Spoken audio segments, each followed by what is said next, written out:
gotten a bunch of books recently and figured I would share some of them.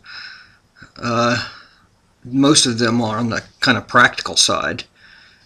I tend to be quite often a bit more of an impersonal human being, and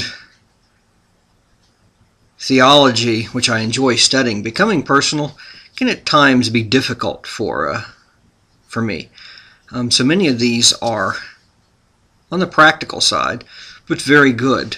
The first book I got is Taking Hold of God, Reformed and Puritan Perspectives on Prayer. It's edited by Joel Beek and Brian. I can't pronounce his last name. I read a little bit of it so far, but it's very, very good. Another is Developing a Healthy Prayer Life. This is by James and Joel Beek.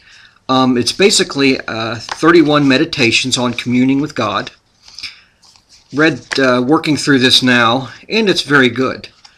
Just gives you some practical ideas in regards to prayer, which we could all grow in our prayer life, and that was the purpose in getting these.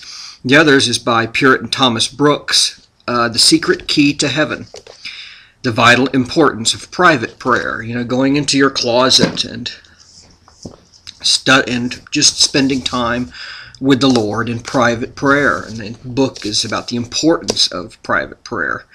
The first book I mentioned in regards to Puritans and prayer, you have the same idea in that as well. This is R.C. Sproul's The Prayer of the Lord. Got this one just recently as well.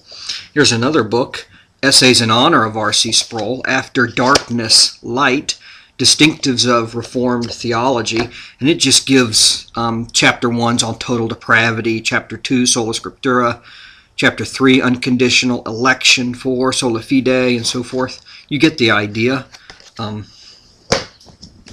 The other is, got these two yesterday, Sinclair Ferguson, By Grace Alone, How the Grace of God Amazes Me.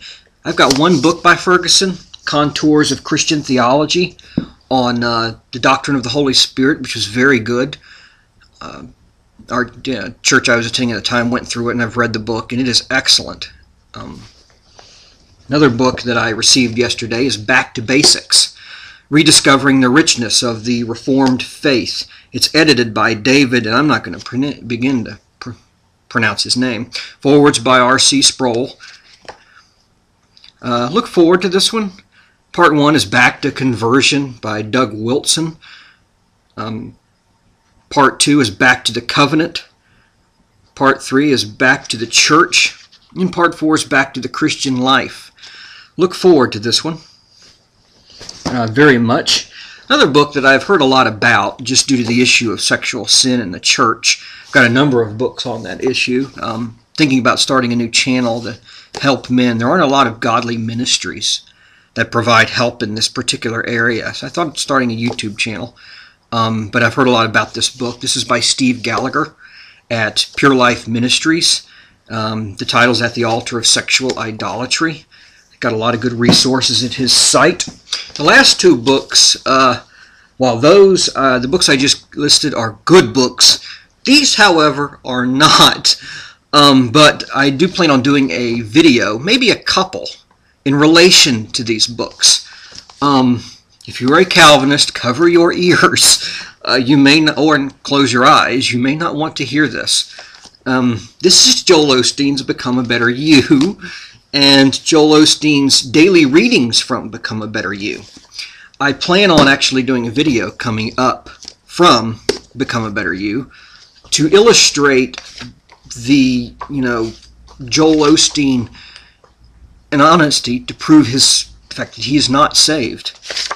It comes from chapter, let's see, If You Only Knew. I think this is page 10 on daily readings from Become a Better You. His text is John 4, 1 through 42, specifically John 4:10. You remember the woman at the well. And I plan on doing a video regarding his exegesis, or his, lack thereof, in this particular book, just to illustrate how far off that particular man is. The fact that he is as popular as he is in the visible church is stunning. Because if you read Your Best Life Now, which I've read a good bit of, and I haven't read any of this, although I have read that chapter, If You Only Knew, from John 4, and his comments, it's very clear that the man is not saved. It's just stunning. And you'll see it in the video coming up. I'm working on it now. Just to let everybody know, I plan on to watch the God's sovereignty over individual human lives. I plan on uploading the next segment of the God's sovereignty series, God's sovereignty over individual human decisions. Upcoming after that, the sovereignty series, which will be in parts, God's sovereignty over sins. And it'll be hopefully it's a blessing to you. I hope you watch them. But hope you enjoyed the books. Hopefully there were some recommendations in here. I know it's a bit quick, but thank you. Take care. And I hope you watch the Sovereignty of God series. It's really good and a blessing. And has been, I know, to many people. Take care.